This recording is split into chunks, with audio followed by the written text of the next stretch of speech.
Elle fait beaucoup de bien pour Tottenham. Salut à tous, c'est Mel. Aujourd'hui, on se retrouve pour le débrief du match Hoffenheim-Tottenham qui a eu hier. Un match qui s'est donc terminé sur le score de 3 buts à 2 pour Tottenham en Ligue des Champions, avec notamment un Son en feu qui a marqué 2 buts durant ce match. Ça permet donc évidemment à Tottenham de rester et de se conforter dans le top 8 avec donc euh, la Lazio, Francfort, Bilbao, Manchester United, Lyon, Anderlecht et le dernier. Je sais pas trop le nom de ce club. Donc en tout cas pour l'instant Tottenham qui donc est quasiment sûr d'être qualifié au moins dans les 24 premiers et peut-être dans le top 8 si tout se passe bien pour eux. Au niveau des stats, Tottenham donc qui est à 8 tirs contre 22 pour Hoffenheim, énorme différence.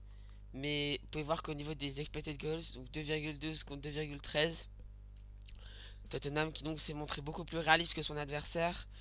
Et ça reflète évidemment la victoire de Tottenham, 3 buts à 2. Donc 45% de possession pour Tottenham, c'est rare quand même qu'ils terminent un match en gagnant sans avoir la possession. Mais ça montre aussi que en défense ça a été plutôt solide, hein. S'ils ont eu la balle, ils ont pu réussir à contrer pas mal de choses. 6 fautes seulement, pas de carton en plus. Très propre en défense, comme je disais, hein. Et seulement 6 corners concédés, donc c'est quand même beaucoup, mais ça reste quand même, ça reste quand même normal. Et au niveau de l'analyse des joueurs, on commence avec Austin, le gardien, donc qui est le troisième choix, hein, mais qui pour un troisième choix, même pour un quatrième choix, fait quand même a fait quand même un match plutôt correct, on va dire, pas incroyable mais correct. 3 arrêts, 91% de passes réussies, un dégagement, 2 buts encaissés. Et en bref, il nous a fait quand même bien peur. Parce qu'à la fin, quand j'ai vu qu'ils avaient marqué un deuxième but, je me suis dit, pitié, l'arbitre, tu mets pas de temps additionnel, s'il te plaît. Il nous a quand même fait bien peur, hein. Mais en soi, on lui en veut pas trop. Et j'espère en tout cas que ça va aller pour lui, pour les prochains matchs. Mais je préfère quand même Kinski à Ossid, hein.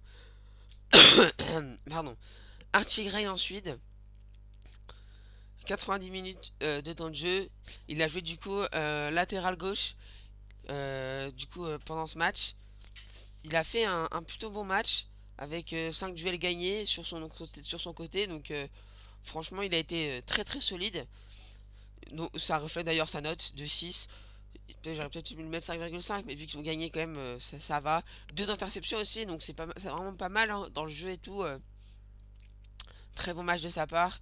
Et en bref une solide soirée encore de sa part. Le prochain c'est Ben Davis. Lui, il a été monstrueux en défense, 16 dégagements, un tir bloqué, 94% de passes réussies, 3 duels aériens gagnés. C'est énorme, hein. Franchement, super match de sa part, comme d'habitude, hein. Il est revenu de blessure face à Everton. On l'avait vu, hein, d'ailleurs dans la vidéo dans la vidéo de débrief face à Everton qu'il avait fait un très bon match. Bah là aussi, il revient comme toujours, 6,5 de notes et il est fiable, hein. Clairement, rien à dire sur lui. Performance carrée de sa part.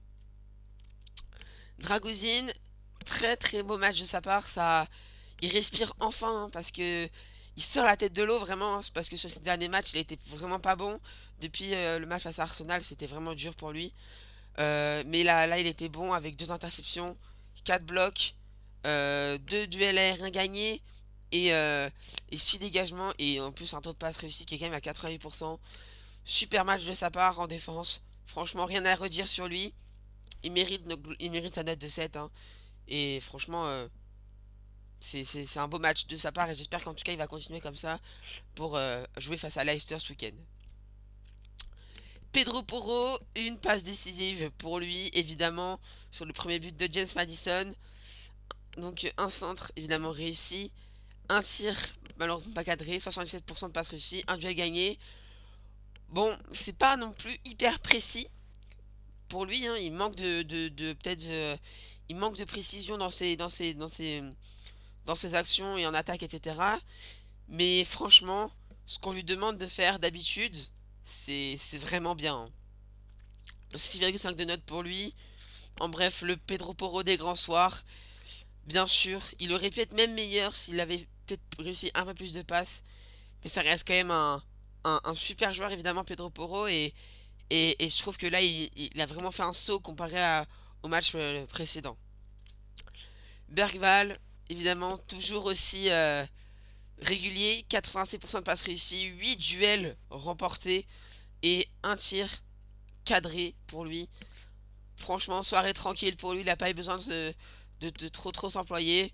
Mais une note quand même de 6,5. On ne perd pas les bonnes habitudes. Et ouais, franchement, très bon match de sa part. Et puis voilà, hein, franchement, il a été bon là où on lui demandait d'être bon. Et ça paye, hein. Rodrigo Betancourt, alors il a fait un match vraiment, vraiment bien. 5 interceptions au milieu de terrain. Il a vraiment été hyper actif, hein. C'est d'ailleurs, regardez, hein, hyper actif au milieu. 7 de notes pour lui qui revient de blessure, hein, qui revient de son trauma crânien qu'il avait eu contre Liverpool. Et franchement, on est sur un super Betancourt qu'on a eu là, avec 80% de passes réussies, 5 interceptions, 3 duels remportés, un très très très très bon, très très belle soirée pour Rodrigo Betancourt en tout cas. Et voilà, franchement, moi j'espère qu'il va continuer d'être comme ça parce que s'il nous fait des matchs comme ça à chaque fois, c'est vraiment super, hein. James Madison, évidemment, un but, une passe décisive, 92% de passes réussies, 3 passes clés, 6 duels réussis, un tir cadré. Waouh, il a fait un match exceptionnel, James Madison. Il a vraiment tout ce qu'on lui demandait de faire. Il a été mais monstrueux euh, dans le jeu avec ses 3 passes clés, euh, c'est son but, sa passe décisive. Donc franchement, il a été magnifique. 8,5 de notes et lui aussi il sort un petit peu la tête de l'eau. Enfin, tous les joueurs globalement de Tottenham sortent un petit peu la tête de l'eau, sauf pour certains comme Bergval ou alors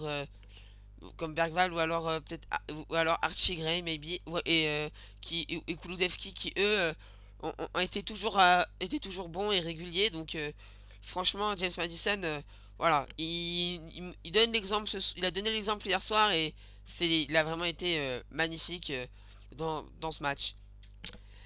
Ensuite, Hugminson, évidemment, évidemment, 2 buts, 303 tirs, 2 cadrés, 96% de passes réussies, un dribble réussi. Que dire, qu'est-ce qu'on peut dire d'autre que exceptionnel, honnêtement. Il nous a fait un match incroyable avec 2 buts qui sont décisifs, bien sûr. Et il a été tout simplement exceptionnel, étincelant au milieu de terrain, étincelant sur son aile. Franchement, quel joueur encore, hein. Il est vraiment super super fort. Et voilà, j'espère franchement qu'il va rester encore longtemps à Tottenham. Dejan Kulusevski ensuite. Bon, c'est un match sans, où il n'a pas été non plus incroyable, mais bon quand même, hein. 6,5 de notes pour lui. Après ce qu'il a fait, 5 duels remportés, une passe clé. Voilà, des stats normales pour Kulusevski. On va pas se mentir.